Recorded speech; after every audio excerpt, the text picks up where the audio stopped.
నమస్తే, welcome to the editor analysis. Pawan Kalyan ఆయన ప్రతి అంశంలోని కూడా ఏదేమనియండి, మంచి జరుగుతుంది అంటే నేనున్నాను అంటారు.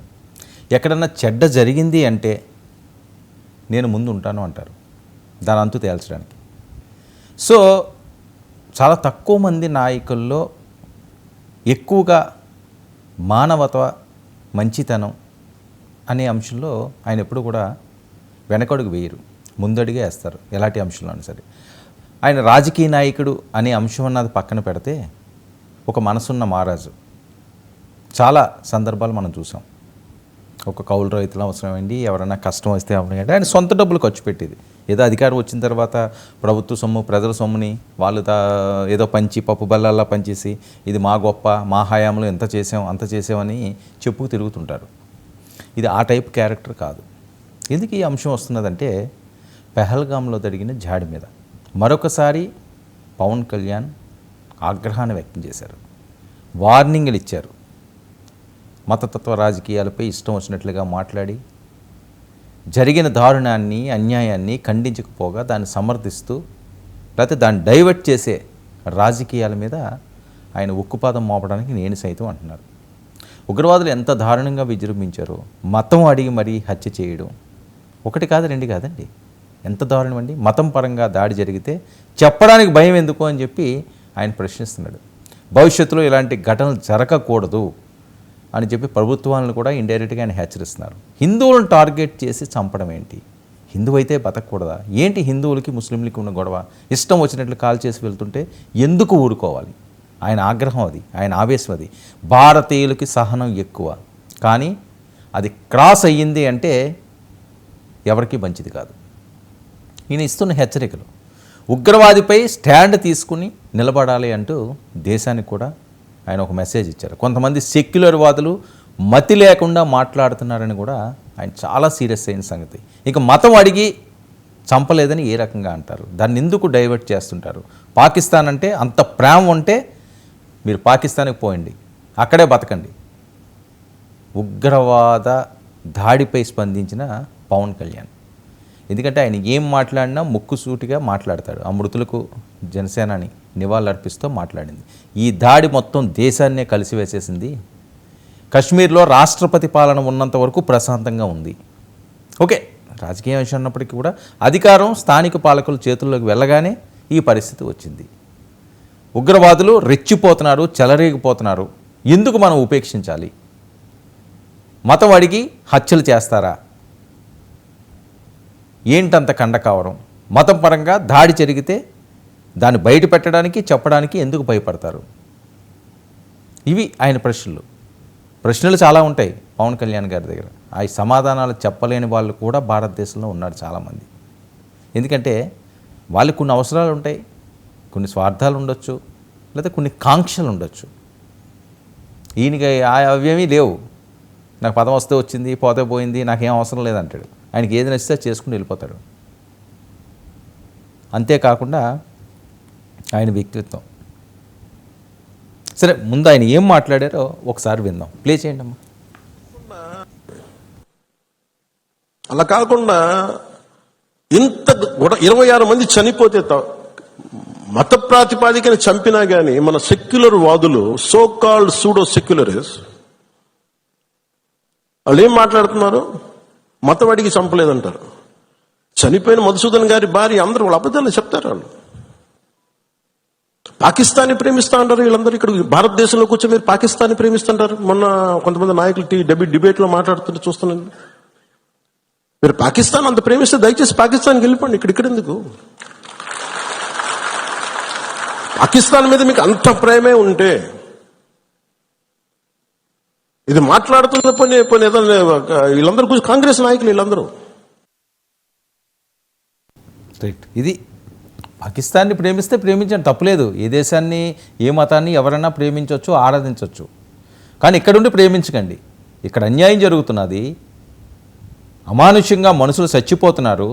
ఏ పాపం పుణ్యం ఎరగని వాళ్ళు, విహారయాత్రకు వెళ్ళిన వాళ్ళు విగత జీవులుగా వచ్చి పడుతుంటే ఇంకా మీరు దాన్ని రాజకీయ పరంగా చేసుకుంటున్నారంటే క్షమించరాని నేరం అది. మీకు భక్తి ఉందనుకోండి, గుడికి వెళ్ళండి, మీకు నచ్చిన దేవాలయానికి వెళ్ళి పూజ చేసుకోండి, అంతే కదా. అంతేగాని ఆ మనోభావాలు దెబ్బతినే విధంగా నేను వచ్చి వేరే రకంగా అక్కడ బిహేవ్ చేస్తాను అంటే ఎందుకు క్షమించాలి? ఆయన అన్న దాంట్లో తప్పేంటి? సరే, చాలామందికి నచ్చవచ్చు, నచ్చకపోవచ్చు కాక, కానీ ప్రతి ఒక్కరు తీసుకోవాల్సిన స్టాండ్ ఇదే కదా. మనకి ఏది నచ్చితే అది చేయండి. మీరు అది నచ్చింది, ఆ దేశం నచ్చింది, వెళ్ళిపోండి, ప్రశాంతంగా వెళ్ళిపోండి, ఎవరన్నా సరే అక్కడి నుంచి పాలన చేసుకోండి అని చెప్తున్నాడు ఆయన. వాళ్ళ కుటుంబ సభ్యులు రోదనలు ఎంత విచారకరంగా ఉన్నాయండి, ఎంత బాధపడుతున్నారు వాళ్ళు. ఎందుకంటే కళ్ళ ముందు కదా. ఒక 5 నిమిషాల ముందు ఆనందంగా గడిపిన వాళ్ళు 5 నిమిషాల తర్వాత రక్తపు మడుగులో ఉన్నారు అంటే ఎంత దారుణమైన శిక్ష అది. ఏం చేశారు వాళ్ళ పాపం అంత శిక్ష అనుభవించడానికి? అసలు వాళ్ళకి వీళ్ళకి సంబంధం ఉందా? ఆస్తి గొడవలు ఉన్నాయా? చుట్టరికాలు ఉన్నాయా? లేకపోతే వేరే అంశాలు ఏమైనా ఉన్నాయా? వాళ్ళెవరో వీళ్ళకి తెలియదు, వీళ్ళెవరో వాళ్ళకి తెలియదు. ఏం సాధించారు? అంత కిరాతకంగా, అంత నీచంగా, అంత దుర్మార్గంగా చంపి ఎవరైనా ఊహించగలరా? ఒక మంచి విహారయాత్రలకి, ఒక మంచి టూరిస్ట్ ప్లేస్కి వెళ్ళిన వాళ్ళు అక్కడ ఎవడో వచ్చి మమ్మల్ని చంపేస్తాడు మా దేశంలో అని అనుకుంటారా? ఇతర దేశాలు అలాగే జరుగుతుందా? పరాయి దేశం వాడు వచ్చి చంపుతున్నాడా? ఇక్కడే ఎందుకు ఆ దుస్థితి?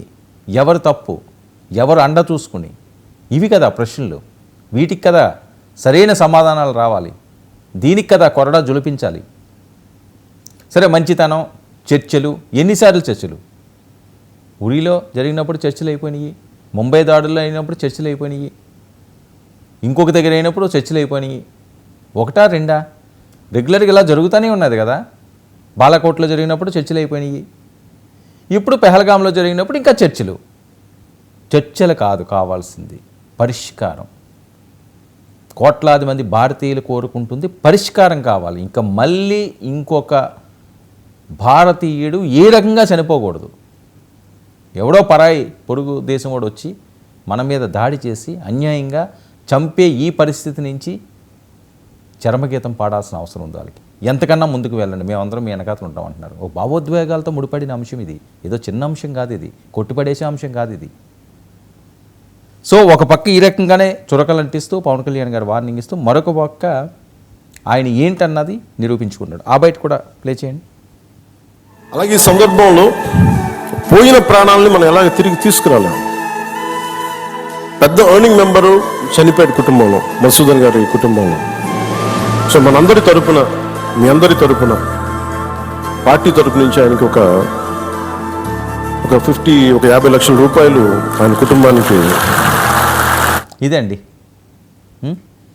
ఆయనకు అసలు సంబంధం లేదు, వెళ్ళొచ్చు, వాళ్ళతో మాట్లాడచ్చు, సానుభూతి చూపించవచ్చు, కానీ ఆ రకంగా చేయలేదు. ఆయన సొంత డబ్బులు, ఆయన సొంతంగా ఇచ్చిన నేపథ్యం. సో ఏదో ఇచ్చేస్తే పోయిన ప్రాణం తిరిగి రాదు. ఇప్పుడు ఇవ్వాల్సింది వాళ్ళకి ఏవో ఉద్యోగాలు, ఓకే, ఆదరణ అంతా చూపించాలి. ఇబ్బందికరంలో ఉన్నారు కాబట్టి. ఇంటికి పెద్ద దిక్కు పోయాడంటే ఆ కుటుంబ సభ్యుల దుస్థితి ఏ రకంగా ఉంటుందో చాలా కుటుంబాలకు తెలుసు. సంపాదించేవాడు లేకపోతే చెల్లాచెదరైపోతాయి జీవితాలు, కుటుంబాలు చెల్లాచెదరైపోతాయి, రోడ్డును పడిపోతారు ఫ్యామిలీ అంతా. ఆ పరిస్థితి లేకుండా ఒక పక్క సానుభూతి తెలుపుతానే దానికి తగిన శాస్తి శిక్ష వేస్తామంటేనే కుటుంబాన్ని కూడా ఒక పెద్ద దిక్కులా, ఆ కుటుంబ పెద్దగా ఆయన ముందుండడం అన్నది పవన్ కళ్యాణ్ క్యారెక్టర్ ఇది. సో అందరూ ఈ రకంగానే చెయ్యాలనో చేస్తారనో అని కాదు, కానీ జరుగుతున్న అంశాలన్నింటినీ కూడా ఒక మానవతా దృక్పథంతో అడుగులు వేయడంలో మరొకసారి తనే సాటి అని చెప్పి నిరూపించుకున్న జనసేనని. ఇక పాకిస్తాన్ విషయానికి వస్తే మళ్ళీ ఇలాంటి వార్తలు చదువుకోకూడదు, ఎవరు వినకూడదు, ఇలాంటి సంఘటన జరగకూడదు. అది జరగాలి అంటే మోదీ గారిని నమ్మించి హ్యాట్రిక్ ఛాన్స్ ఇచ్చారు. కోట్లాది మంది భారతీయులందరూ ఆయన వైపే చూస్తున్నారు. మరి ఆయన దగ్గర ఏ రిమోట్ ఉన్నదో, ఏ రకంగా నొక్కుతారో, ఏ రకంగా పాక్ భరతం పడతారో అని. ముఖ్యంగా ఉగ్రవాది అనే పేరు ప్రపంచంలో వినిపించకూడదు, ఎందుకంటే పెంచి పోషించేది అక్కడే అని స్పష్టంగా అర్థమవుతున్నది. ఈ ఒక సంఘటనే కాదు కదా, వివిధ రకాల సంఘటనలు రెగ్యులర్గా చూస్తూనే ఉన్నాం. ఇక దీనికి పూర్తి స్థాయిలో చెక్ పడాలి. ఆ చెక్ పడే విధంగా ప్రభుత్వం తీసుకునే నిర్ణయం మీదే ప్రజల మనోభావాలు నిలబడి ఉన్నాయి. ఎందుకంటే భావోద్వేగమైన పరిస్థితి. ప్రతి ఒక్కరూ చాలా సీరియస్గా దీని మీద ఉన్నారు. ఏం జరగబోతుంది, ఏం చేయబోతున్నారు, ఆడెవడో వచ్చి మనల్ని చంపడం ఏంటని. చిన్న చిన్న కుటుంబ కలహాలు ఉన్నాయనుకోండి, ఆ కుటుంబం మీద ఎవరన్నా వచ్చి పక్కింటి వాడో ఇంకో పొరుగింటి వాడో ఆ పిల్లల మీద చేయి చేసుకున్నా, లేకపోతే వేరే రకంగా వాడు మిస్యూజ్ చేసినా ఇమీడియట్గా వాళ్ళందరూ ఒకటైపోతారు. ఇమీడియట్గా అటాక్కి వెళ్ళిపోతారు. ఎవడరా నువ్వు వచ్చి మా కుటుంబం మీద అంటున్నావు, లేకపోతే మా పిల్లల మీద అంటున్నావు, లేకపోతే నా భార్య మీద అంటున్నావు అని. సో ఒక దేశం మీద దాడి జరుగుతున్నప్పుడు ఒక పెహల్గామ్లోని 20 మందో 25 మందో 30 మందో 40 మందో లేకపోతే వేరే ఇన్సిడెంట్లో జరిగిన అంశం అన్నది కాదండి. ఇది భారతదేశం మీద జరుగుతున్న దాడి. వందల కోట్ల భారతావని మీద జరుగుతున్న దుస్సరీలివి. దీని మీద ఆగ్రహాన్ని వ్యక్తం చేయాలి. ఇంకొకరికి అవకాశం ఇవ్వకూడదు. ఇది ఒకటోసారి కాదు, మొదటిసారి అనుకోండి, సరే ఏదో అయ్యింది కదా అని చూడొచ్చు. పదే పదే మాకు నచ్చినప్పుడు వస్తాం, నాకు నచ్చినట్లుగా ఏమన్నా చంపుకుపోతామంటే ఎంతకాలం భరించాలి? ప్రశాంతంగా బతికే హక్కు లేదా భారతదేశంలో పుట్టిన వాళ్ళకి? ముంబై హోటల్లో ఉండడమే వాళ్ళు చేసిన తప్ప? హోటల్లోకి వెళ్తే చచ్చిపోతామని వెళ్తారా? విహారయాత్రలకు వెళ్ళిన వాళ్ళు విగత జీవుల్లో వస్తామని అనుకుంటారా? ఇంకా ఎంతమంది మీద ఈ దాడులు? వాళ్ళకి ఎవరి మీద కోపం? అమాయక ప్రజలను చంపుతుంటుంటే ఆ భరోసా ప్రభుత్వాలు ఇవ్వాలి కదా. మిమ్మల్ని గెలిపించి గద్దెక్కించినప్పుడు భరోసా ఇవ్వకపోతే ఎవరికి చెప్పుకోవాలి? ఇంట్లో కష్టం వస్తే ఇంటి పెద్ద తీర్చాలి. ఇంటి పెద్ద అంటే భారతదేశానికి ప్రధాని, ప్రభుత్వం దేశంలో అగ్రగామిగా నిలిపారు. రికార్డు స్థాయిలో మీకు అవకాశం ఇచ్చారు. మీరు వాళ్ళని బుజ్జగిస్తాము, లాలిస్తాము, ప్రపంచ దేశాలన్నిటి మీద దోషిని నిలబెడతామని కాదు. తప్పు చేసినోడికి శిక్ష పడాలి. శిక్ష పడకపోవడమే భారతదేశం చేసే తప్పు అని చెప్పి చాలామంది మాట్లాడేది. మంచితనానికి లిమిట్స్ ఉంటాయి. అవతల వాళ్ళు అది క్రాస్ అయినప్పుడు ఈ లిమిట్స్ కూడా క్రాస్ చేయాలి. బార్డర్ దాటాలి, భయం పుట్టించాలి. భారత్ పేరెత్తితేనే వెన్నులో వణుకు పుట్టాలి. ఆ మాట మాట్లాడడానికి అర్ధరాత్రి లేపిన దడుసుకోవాలి, ఉచ్చపోయాలి మరొక్కసారి ఒక్క తప్పు చేయడానికి. అది ఏ దేశం అయినప్పటికీ కూడా. అది భారతీయుల ఆలోచన. బ్రిటిష్ వారిని ఏ రకంగా మంచిగా తరిమి కొట్టామన్నది ఆ కాలాలు వేరు. ఇప్పుడు ఆ కాలాలు రావు. ఒక చెంప మీద కొడితే రెండో చెంప చూపించాలన్న గాంధీ మంత్రం ఇప్పుడు పనిచేయదు. వాళ్ళు 47 చేస్తే ఇక్కడ 56 తీయాలి. తప్పదు, కాలానికి అనుగుణంగా మారాలి. మరి ఆ మార్పు వస్తుందా? మన పవన్ కళ్యాణ్ ఆగ్రహం కట్టలు తెగితే భవిష్యత్తులో ఆయనతో పాటు నడిచి వెళ్ళే వాళ్ళు ఏ రకంగా ఉంటారు? మరి పాక్కి ఇప్పటికైనా సరే ఫుల్ స్టాప్ పెడతారా, చరమగీతం పాడతారా అన్నది అందరు భారతీయులు మోదీ వైపు చూస్తున్న అంశం. చూడాలి మరి ఎలాంటి నిర్ణయం తీసుకుంటారని.